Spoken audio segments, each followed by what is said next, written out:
کراچی ایک ایسا شہر جہاں روشنیوں کے ساتھ اندھیرے بھی بستے ہیں، جہاں دن کے وقت ٹریفک، کاروبار اور ہجوم نظر آتا ہے، مگر رات کے سائے میں ایک ایسی دنیا جاگتی ہے جس کے کردار عام انسانوں جیسے دکھائی دیتے ہیں، لیکن ان کے پیچھے طاقت، پیسہ، خوف، رشوت، منشیات اور تباہی کی پوری کہانی چھپی ہوتی ہے۔ اور انہی کرداروں میں ایک نام حالیہ دنوں میں پورے پاکستان میں موضوع بحث بنا، انمول عرف پنکی، جسے سوشل میڈیا نے کوکین کوئین کا نام دے دیا۔ ایک عام میٹرک پاس لڑکی جو گلشن اقبال کے ایک فلیٹ سے نکل کر کراچی اور لاہور کے پوش علاقوں تک منشیات کے ایک مبینہ نیٹ ورک کی علامت بن گئی۔ کہانی صرف ایک خاتون کی نہیں، یہ کہانی اس نظام کی بھی ہے جہاں سوال صرف یہ نہیں کہ منشیات کون بیچ رہا تھا، بلکہ یہ بھی ہے کہ اتنے سال تک کون دیکھتا رہا، کون خاموش رہا اور کون فائدہ اٹھاتا رہا۔ ڈسٹرکٹ سٹی پولیس کراچی کے مطابق انمول عرف پنکی کو ایک مشترکہ کارروائی میں گرفتار کیا گیا۔ پولیس کا دعویٰ ہے کہ وہ کراچی میں کوکین اور دیگر مہلک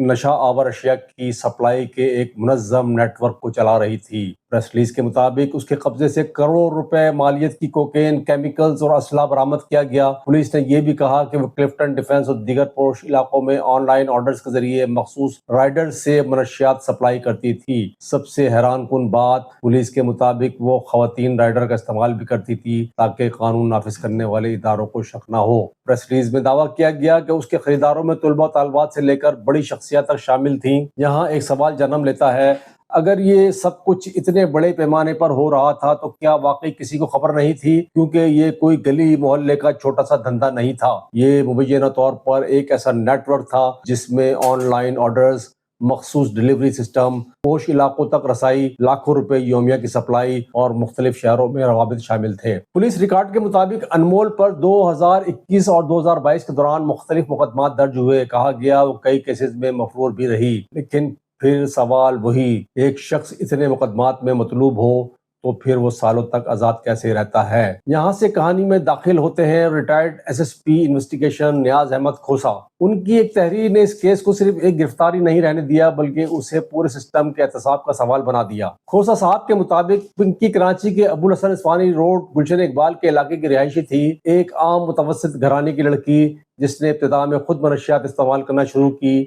کہا جاتا ہے کہ شراب کے بعد اس نے کوکین ملا کر استعمال کرنا شروع کیا اور پھر یہی تجربہ مبینہ طور پر اس کے بزنس ماڈل میں تبدیل ہو گیا۔ اسی دوران اس کی ملاقات رانا اکرم نامی شخص سے ہوئی جو مبینہ طور پر منشیات کے دھندے سے وابستہ تھا۔ بعد میں دونوں نے شادی کر لی، یہیں سے ایک نئی دنیا شروع ہوئی۔ کھوسا صاحب کے مطابق پنکی نے اپنے شوہر اور بھائیوں کے ساتھ مل کر ایک ایسا نیٹ ورک بنایا جو کئی سال تک قانون نافذ کرنے والے اداروں کی نظروں سے بچا رہا۔ لیکن اصل سوال صرف نیٹ ورک کا نہیں، اصل سوال اس تحفظ کا ہے جس کا تذکرہ بار بار مختلف رپورٹس میں سامنے آتا ہے۔ کہا جاتا ہے کہ جب بھی گرفتاری کا خطرہ ہوتا، ڈیل ہو جاتی، لاکھوں کروڑوں روپے رقم دی جاتی اور راستہ صاف ہو جاتا۔ یہ الزام اگر سچ ہے تو پھر یہ صرف ایک منشیات فروشی کہانی نہیں رہتی، یہ قانون کے محافظوں پر بھی سوال بن جاتی ہے۔ کھوسا صاحب نے اپنی تحریر میں ایک اور حیران کن دعویٰ کیا۔ ان کے مطابق پنکی نے کراچی چھوڑ کر لاہور منتقل ہونے کا فیصلہ کیا کیونکہ وہاں کام کرنا آسان تھا، اور پھر وہ لاہور میں ایک پوش علاقے میں رہ کر اپنا نیٹ ورک چلاتی رہی۔ یہاں کہانی فلمی موڑ لیتی ہے۔ دعویٰ کیا گیا لاہور پولیس کے ایک ڈی ایس پی نے اسے گرفتار کیا، لیکن بعد میں دونوں نے شادی کر لی۔ ڈی ایس پی اس کی ڈھال بن گیا اور اس نے بھی اس ناجائز دولت سے بنگلے کوٹھیاں خریدنا شروع کر دیں۔ سوشل میڈیا پر اس دعوے نے طوفان کھڑا کر دیا۔ لوگ سوال پوچھنے لگے، اگر یہ بات درست ہے تو پھر اداروں کے اندر کیا ہو رہا ہے؟ کیا ایک مطلوب خاتون واقعی اتنی طاقتور ہو سکتی ہے یا پھر اصل طاقت کہیں اور موجود تھی؟ پھر ایک اور نام سامنے آیا، آئی بی۔ کھوسا صاحب کے مطابق انمول کی گرفتاری میں خفیہ ادارے نے اہم کردار ادا کیا۔ یہ دعویٰ بھی سامنے آیا کہ کراچی پولیس کے کچھ افسران پہلے سے اس نیٹ ورک کے بارے میں جانتے تھے لیکن مؤثر کارروائی نہیں ہو سکی۔ اب یہاں سے کہانی صرف پنکی کی نہیں رہتی، یہ پورے سسٹم کے تضادات کی کہانی بن جاتی ہے۔ ایک طرف ادارے کہتے ہیں کہ منشیات کے خلاف جنگ لڑ رہے ہیں، دوسری طرف سوشل میڈیا، صحافی اور سابق افسران نے سوال اٹھایا کہ آخر اتنے بڑے نیٹ ورک برسوں تک چلتے کیسے رہے۔ کراچی کے ایک سینئر کرائم رپورٹر نذیر شاہ نے یہاں تک کہا کہ اگر اس کیس میں جے آئی ٹی بنی اور اگر پنکی نے بولنا شروع کیا تو ایسے نام سامنے آ سکتے ہیں جن پر لوگ یقین نہیں کریں گے۔ یہ جملہ سوشل میڈیا پر وائرل ہو گیا، اگر یہ بولی تو دنیا حیران رہ جائے گی۔ لیکن اس کے ساتھ ایک اور خوف بھی سامنے آیا، کچھ لوگوں نے خدشہ ظاہر کیا کہ کہیں ایسا نہ ہو کہ کیس کمزور پڑ جائے، کہ ملزمہ بیرون ملک چلی جائے یا پھر معاملہ وقت کے ساتھ خاموش ہو جائے۔ پاکستان میں عوام ایسے کئی کیسز پہلے بھی دیکھ چکی ہے جہاں ابتدائی شور بہت ہوتا ہے، پھر آہستہ آہستہ سب خاموش ہو جاتا ہے۔ اس کیس میں ایک اور دلچسپ پہلو وہ تھا جس نے سوشل میڈیا کو دو حصوں میں تقسیم کر دیا۔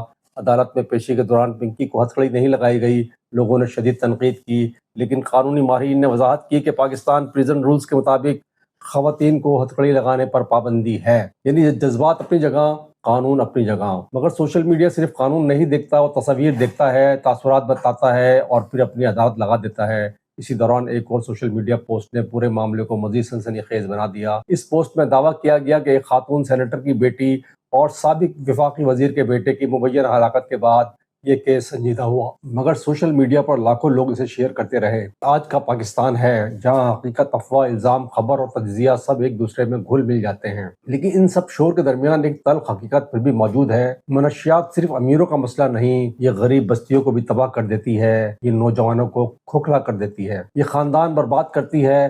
فرق صرف اتنا ہے کہ غریب کی موت خبر نہیں بنتی اور امیر کا اسکینڈل ہیڈ لائن بن جاتا ہے۔ اس لیے ایک سوشل میڈیا صارف نے لکھا، یہ مسئلہ منشیات فروشی کا نہیں، گھٹیا مال سپلائی ہونے کا ہے، ورنہ گلی محلوں میں روز مرتے ہیں ہیروئن چیک، کسی کو نظر نہیں آتے۔ آج سوال صرف پنکی کا نہیں، سوال پورے سسٹم کا ہے۔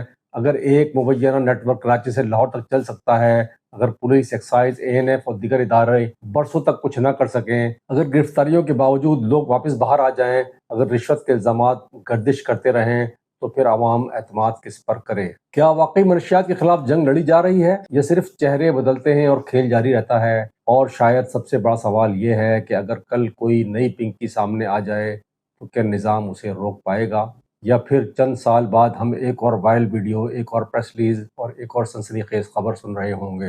کراچی اب بھی ویسا ہی ہے، روشنیوں والا شہر جہاں رات کے اندھیرے میں کئی راز زندہ رہتے ہیں، اور ان رازوں میں ایک نام آج سب سے زیادہ گونج رہا ہے، انمول عرف پنکی۔ پروگرام پسند آئے تو اسے لائک کریں، شیئر کریں اور چینل کو سبسکرائب کریں۔